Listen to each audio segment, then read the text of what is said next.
warahmatullahi wabarakatuh. Perkenalkan, saya dari perwakilan kelompok 5 ingin menampilkan video tentang Kerajaan Singasari. Kelompok kami beranggotakan saya sendiri, Putra Wardani, Medi Syahputra, Cahya Maharini, dan Raisa Ausura.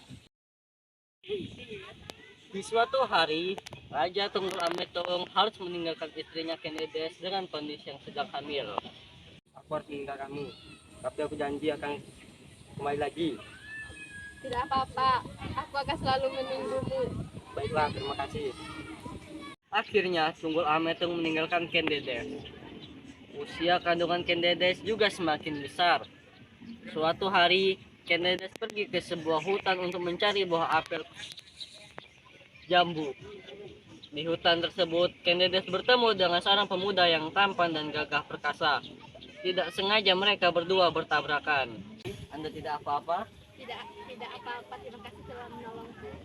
Kenapa berterima kasih? Seharusnya hamba yang harus minta maaf. Sudah lalu pakai saja, sedang apa gerangan di hutan ini? Saya sedang mencari pekerjaan, Tuan Putri. Pas sekali, kerajaan saya sedang mencari orang untuk bekerja. Benarkah Tuan Putri? Benar pemuda, besok datang saja ke kerajaan saya. Baiklah, terima kasih Tuan Putri. Ngomong-ngomong, nama Tuan Putri siapa?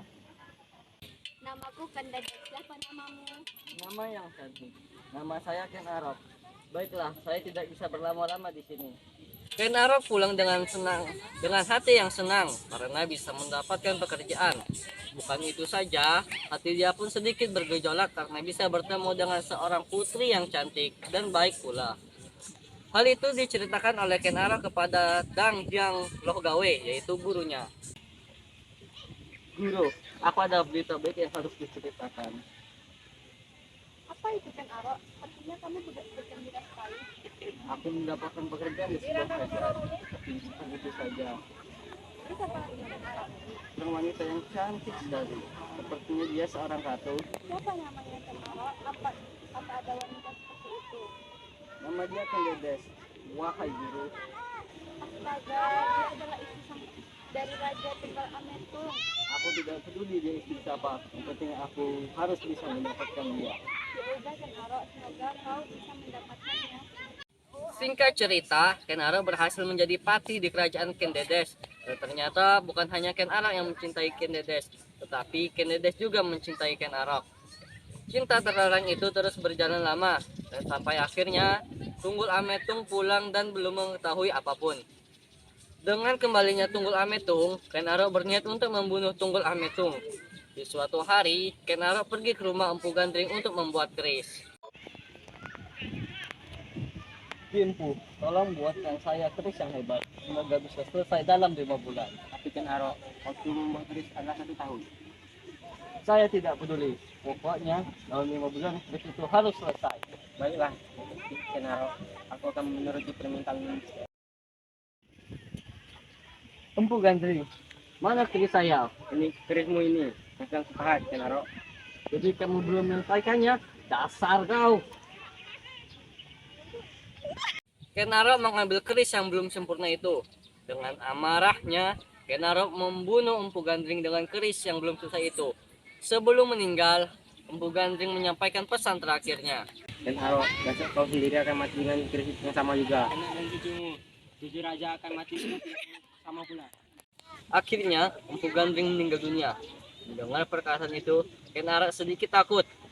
Pada suatu malam, Tunggul Ametung memanggil Ken Arok karena ada perihal kerajaan yang harus disampaikan. Di sisi lain, Ken Arok bersiasat untuk membunuh Tunggul Ametung. Ken Arok, marilah. Ya yang mulia, ada apa yang mulia memilih hamba? Ada orang yang sangat percaya.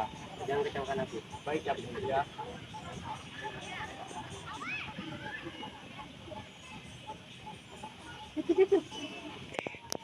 Ken Arok bersiap untuk membunuh Tunggul Ametung. Di luar ada 3 selir yang sedang berjalan di depan ruangan Tunggul Ametung dan Ken Arok berada. Akhirnya Ken Arok berhasil membunuh Tunggul Ametung. Tapi pembunuhnya itu terlihat oleh salah satu selir yang sedang lewat.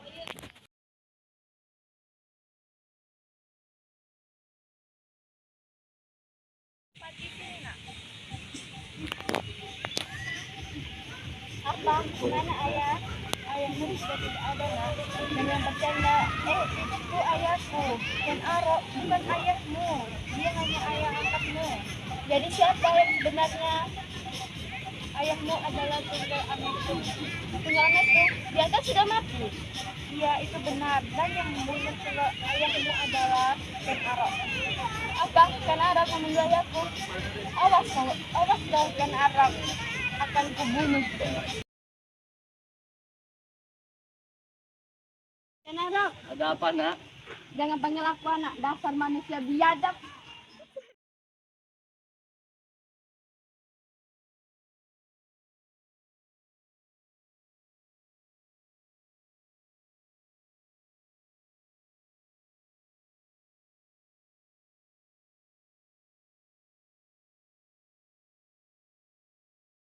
Dendam Anuspati.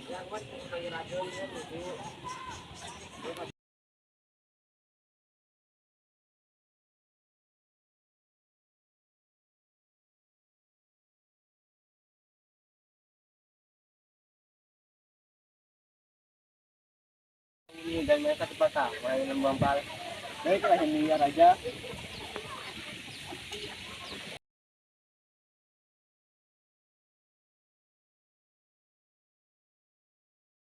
Apa yang kau lakukan? Apa kau telah membunuh Ranggawuni? Aku masih hidup saja ya. Apa? Kau tidak membunuh yang Lembapal? Tahta kerajaan seharusnya milik Ranggawuni. Kau tidak berhak. Apa yang kau bicarakan Lembapal? Agar pengkhianat. Apa yang dia katakan benar? Kau tidak berhak menjadi raja. Diam kau Ranggawuni. Aku yang akan membunuhmu.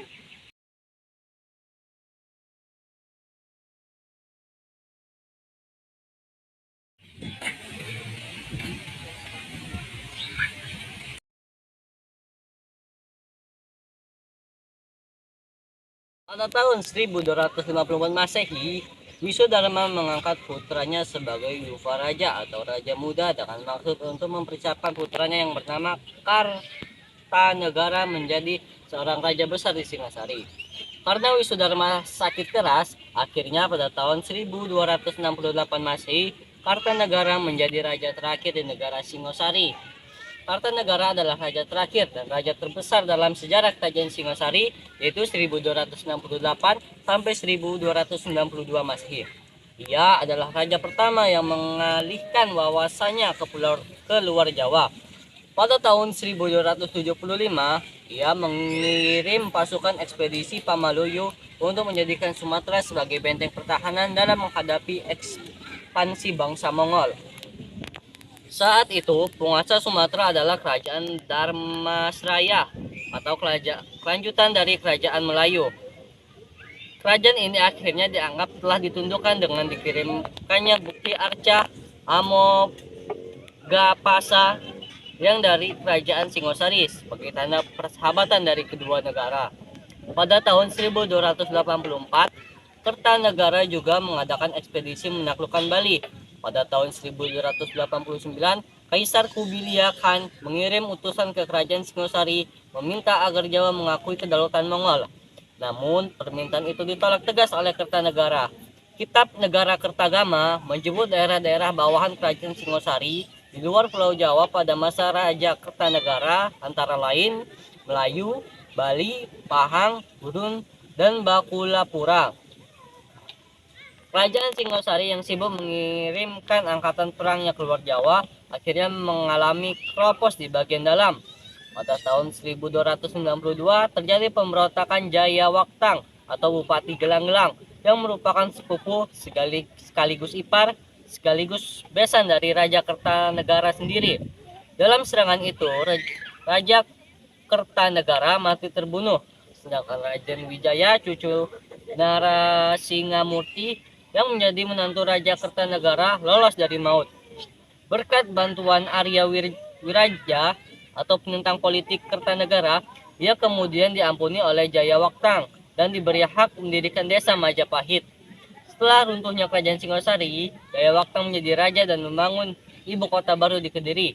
Riwayat kerajaan Tumapel Singosari pun berakhir. Dan dari kelompok kami, mohon maaf bila ada kekurangan dan kesalahan. kami akhiri. Wassalamualaikum warahmatullahi wabarakatuh.